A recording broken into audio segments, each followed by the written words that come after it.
Hey folks, it's ThePatriotNurse, and in today's segment I'm going to discuss with you why nurses eat their young. This is going to be a very charged video, and in keeping with usual fashion, I'm not going to mince words. Mainly because this is a significant workplace violence issue. Yes, I did say violence, and it is occurring in the workplace. That might sound kind of inflammatory at first, like violence. How can nurses eating their young be violence? Well, let's define violence first. Violence is using force to exert your will upon another human being without their consent. Okay. Can violence then be brought on by psychological means? Oh yes. Oh yes. So we're going to discuss today why it is that nurses eat their young. Mainly because if you are a nurse, or you know a nurse, or you are an underling of a nurse, I hate that word, but you know it tends to be used, you have experience with this. And we're going to talk about it because it is important and because it is not getting any better. And I can guarantee you that with the changes in healthcare that are coming in this country, it will definitely not get any better unless we proactively do something about it. So let's discuss how many reasons do I have here? Four reasons why nurses eat their young. The first is powerlessness, and what I'm going to do is enumerate them first, and then we're going to go back and expand upon them. The first is powerlessness. The second is the medical culture of hierarchical bullying. That's a mouthful, but it's true. The third is that the nail that sticks out gets hammered down, and the fourth is anger of life circumstances. All right, let's charge forth into powerlessness. Nursing as a profession, while it tends to be lauded as this very angelic calling, take one for the team forever and for always, it is a work culture of powerlessness. What do I mean by that? When you show up to work every day and you are given impossible patient ratios, I'm talking like 8-to-1 on a good day, 8-to-1 on a good day, 8 patients for you to take care of, for you to dispense meds to, for you to conduct assessments on.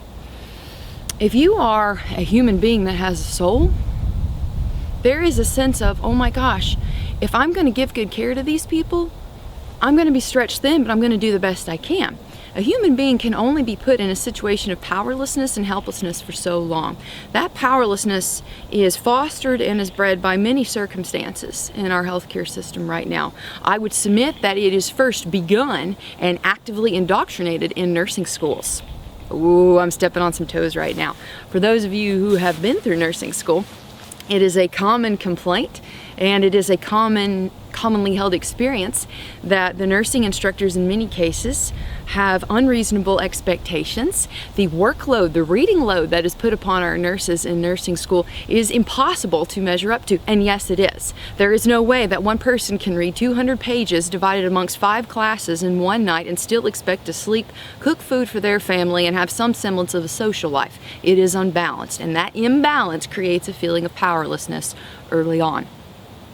That feeling of powerlessness bred into us at the beginning of our introduction into a career of nursing is further fostered when we get into our first job. Because when you're a brand new nurse, even though you may have passed your NCLEX, even though you may have gotten a fantastic grade point average in school, when you get into the real world, it is a shocker. And learning a new system, learning the medical system, the hospital system, the rank and file of how things work, it is a challenge. Keep in mind that we've just come off 2 to 4 years of burning the candle at both ends, further begetting that feeling of powerlessness when you get into a new and unfamiliar situation where you are penalized and shamed for not knowing the answer. Thankfully, my personal experience was mostly positive. But I had some, as a new nurse, extremely negative experiences with people in charge over me. At one point, this person is now deceased. At one point, I was so afraid to come into work because I felt that this person was actively persecuting me, was waiting for me to make a mistake, and was readily willing and able and excited to relish in my missteps. This is not helpful for our nurses. And If we're going to be honest about this problem, if we're going to look this rhino square in the face and attack it, then we've got to attack it from a cultural perspective. The culture of nursing right now is one that eats our young. And we say that too, oh, nurses eat their young, nurses eat their young. That's not okay. Just because it is a standardly accepted cultural norm, that does not make it all right. That doesn't make it humane. That doesn't make it decent. What it does do is burn our nurses out earlier, so that the good nurses come into work, they want to do a good job, and they get burnt out, or they just get plain tired of being shat upon. So we have to change that. The feeling of powerlessness that starts in our nurses from the time they enter nursing school to the time they enter their job, it continues all the way up through management, because we are held to standards of perfection that no human being is ever going to be able to do. Human beings are fallible. We are not perfect. Healthcare providers are human, and we are not perfect. The problem is that we have a culture of tattletaling.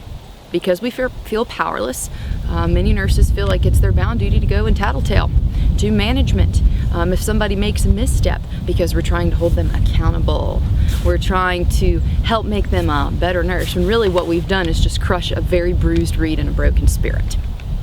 So that's one, powerlessness. That is one of the reasons why nurses eat their young early on. It is a culture of powerlessness. The second is a medical culture of hierarchical bullying. A medical culture of hierarchical bullying. Wow, that's a mouthful. What does all that mean? Let me make a statement here. It's going to be controversial. Medicine is the last vestige of old world religion. Whoa. What do I mean by that? We have exclusivistic language, exclusivistic lingo. Why do you think medicine is in Latin and Greek? Because it was relegated historically to the educated and to the elite. Why do you think that there is graduated garb? Short coat, medium coat, long coat, hat. This is part of the establishment. Medicine is very conservative historically, and there's nothing wrong with that. We need to first do no harm. I get it. But what happens is that when you have a very rigid structure that is steeped in elitism, it fosters a culture of bullying, of shutting upon the underlings. And nurses historically are the underlings now, because we have more techs, more different sub-licensures within the state, more different helpers, more teammates is what I like to think of it as, teammates. We tend to be the middleman and middlewoman, as it is. But the culture is still there. If the doctor says this, or the person over you says this, you do it. Yes, we need to make sure that the medicine lines up. Yes, we need to make sure that the dosages are not going to kill the patient. But usually, in my experience, and I hope that you've had a different experience, if you've had, I'm glad, but usually that isn't the case. Usually, the structure is not open to internal critique. The structure of the medical establishment is not open to input from the middle people, from the bread and butter, from the bourgeoisie, if you will, the middle class of the medical establishment. It is very closed. It is a very elitist system that desires to keep people in their proper place. Because of this, nurses, especially once they move up the ladder, if they have an inclination towards being a bully anyway, the system readily makes room for it. And the nurses who do feel powerless over their circumstances, they use the system, the entrenched hierarchy, to take their thumb and crush the people under them. And if you are an underling, what are you to do about it? Because the system doesn't necessarily like you to try and redress grievances from within. You either have to take a different job, or hope that the people above you are honest and open-minded. In my experience, it's been mixed. I have had some wonderful, absolutely wonderful people over me. But you got to ask yourself something. Why are there not more nurses speaking out about this? Because it is a culture of bullying. People are afraid to stand up. Nurses are afraid to stand up and say something about these issues because we're afraid of losing our jobs. And it's well warranted, because in many of these states you can be fired from the way that your hair lays. You can provide excellent patient care. Your patient satisfaction surveys may be wonderful, but if the hierarchy doesn't like you, you're toast. That's number 2. Number 3 in our series on why nurses eat very young. Number 3, the nail that sticks out gets hammered down. Medicine, as we have established, is traditionally conservative. Nothing wrong with that. We're dealing with some important issues here. People's lives are on the line. There are significant consequences to actions in what we do here, and we should not be cavalier with it. But if you are a nurse that doesn't march to the beat of the same drum as everybody else, or you are a nurse that wants to go one step above or beyond, you're penalized for it. Why? Because you deviated from protocol. And why are we so worried about this? Because our medical system is very lawsuit heavy. The system as a whole is very afraid of being sued for everything, and because of that, we restrict, contain, and confine our nurses to following their standard operating procedures, to following their protocols to a T, to not question, to not deviate, to not improvise or intervene where they shouldn't. Because of this, the nails that stick out get hammered down. So if you are a nurse that likes to think for yourself, in many cases you are penalized for this. This is yet another reason why nurses eat their young. Because if you don't look like all the other little duckies in the line, you're getting booted out. Number 4, probably most important, is the anger of the circumstances. This kind of feeds back into the sense of powerlessness that other nurses experience. I've experienced it. I'll be open with it. When you go to work and you are faced with limited resources, you're one person. Even if you've got 3 techs under you who do awesome jobs, I'm just one person. And I've got a life outside of work. I may have problems at home. I may have, issues with my family, something like that. When you have to put your life on hold and the needs of your family to come into work to take care of other people who are many times ungrateful, demanding, and overtaxing, you're going to feel pretty upset. We got to ask ourselves something. Were human beings meant to be career trench caregivers their whole lives? I submit to you, no. Let me say that again. Were human beings meant to be career caregivers for their entire lives? I say no, especially in the case of women. We traditionally are the ones who pour love, attention, affection, care, all of this into our families. I'm not saying that men do not do this. I'm not saying that at all. But the traditional roles in Western culture, for sure, and arguably throughout the world, is that the woman is the nurturer. Go look up the word nurture and its origins sometime to further reinforce what I'm saying. Women tend to be the nurturers. When we are ripped from our families every day to go and take care of people in impossible situations with all of the aforementioned factors bearing down upon us, that circumstance leads many people, especially women, who do comprise most of the nursing workforce, that circumstance leads many women to be very frustrated with their own lives, to report low satisfaction, low happiness, and extremely high rates of depression and anxiety. Because in many cases, the desire of our heart is to take care of the people we love, to spend time with our friends, and not to spend time doing drudge work for very little pay in many cases. Low satisfaction in others because we're not given good tools to work with or an appropriate way to address grievances. It leads to anger. It leads to anger about the way things are in your life as a whole. This is one of the main reasons that older nurses eat the heart out of the young, because they're angry. They're angry, and it's happened to me. So what can we do about this? It's one thing for me to sit here and enumerate, okay, these are the reasons why things is wrong. All right, let's look for some solutions here. Solutions to this problem. Number 1, if you are a nurse right now who is in the workforce, actively seek to foster a new nurse. Not everybody has this inclination. This was one of my favorite things to do when I was working at the hospital. This is one of my favorite things to do, was to grab a new nurse and say, all right, chick, let's go. Or all right, dude, let's go. Let's go. You and me, we're going to be a team. You just stay with me, and I'm going to show you the ropes here, and if you have questions, you ask me. Making the place, making that learning space safe, making it a safe space to learn, that's step number one. I would submit that it doesn't just start with new nurses in the hospital, this starts in our nursing schools too. And I have a lot of my subscribers and followers who are either nurses or who are nursing instructors, and I recognize that you guys deal with this. We know that this is an issue, but being able to actively implement and take steps to fixing it, this is on us here. This is on us changing the culture from the grassroots up.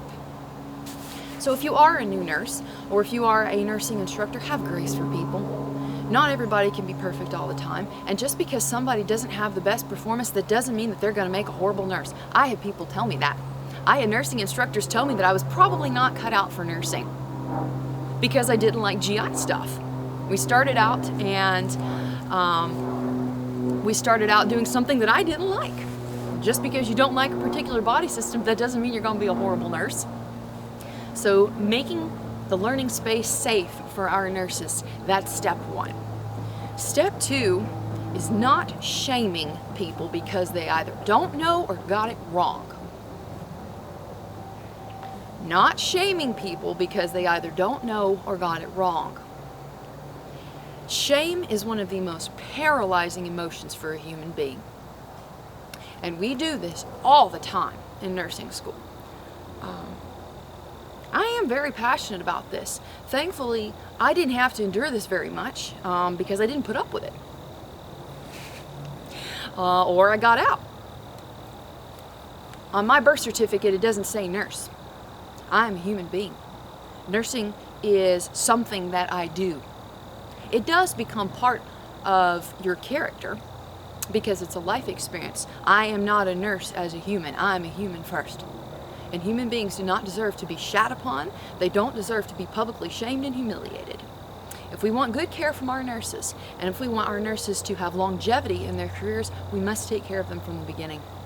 And it starts with us. It starts with us as nurses. So not shaming fellow nurses.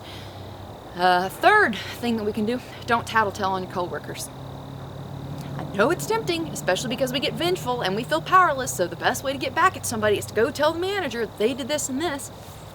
Somebody's life really in danger? Okay. If it is, then we got an issue. Somebody had a bad day and made a minor misstep. So, we're human, aren't we? Does somebody deserve to lose their job because they made one mistake, 2 mistakes? I don't think so. I don't. These are just a few solutions. But my hope is that if you've watched this video, that you've been empowered, for sure, that you don't have to take workplace violence. It's not okay for somebody to shame you. It's not okay for somebody to bully you. Our economy is rough right now, and because of this, a lot of people are staying in very toxic work environments. And I can't tell you what to do. What I can tell you is that you may be able to make a difference for another nurse. For that little duckling that's coming up under your wing, you may be able to make her transition a much easier one than yours was. So, I hope that was helpful for y'all today. If you enjoyed the video today, please subscribe to me, Patriot Nurse. Please also visit the website, www.ThePatriotNurse.com. I teach classes all around the country on how to help prepare people and their families for survival, medically speaking, in cases of disaster and also in everyday life too. I feel very passionate about this curriculum and passionate about instructing and teaching other people to be more self-sufficient and taking control of their health. For now, it's Patriot Nurse signing off, and I'll see y'all later. Bye.